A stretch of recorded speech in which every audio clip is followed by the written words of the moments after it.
একদিন টুনি জঙ্গল দিয়ে হাঁটতে হাঁটতে বাড়ি ফিরছিল। তখন সে দেখতে পায় একটা গাছে একটা মাকড়সার জালে একটা প্রজাপতি আটকে আছে। সে ওই প্রজাপতিটাকে দেখতে পেয়ে তার কাছে এগিয়ে যায়। এরপর টুনি যখন ওই প্রজাপতিকে জাল থেকে মুক্ত করে তখন এই প্রজাপতিটি একটা পরীতে পরিণত হয়।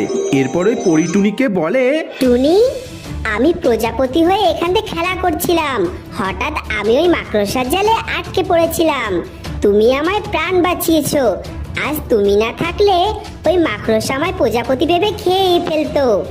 আমি তোমায় খুশি হয়ে কিছু দিতে চাই টুনি। টুনি, এই নাও। আমি তোমায় একটা রাজহাঁস উপহার দিলাম।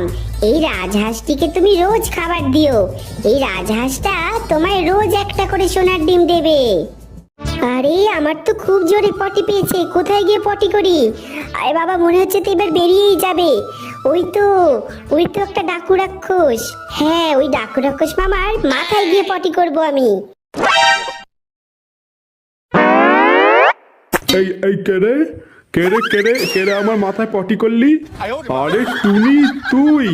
তবে রে, তোকে দেখাচ্ছি মজা। তোকে আজ ধরতে পারলে আজ তোকে তন্দুরি বানিয়ে খাবো রে। এই এই ধর ধর, তুই ধর। কে আছিস? কোথায় আছিস? ধরতে পারে না।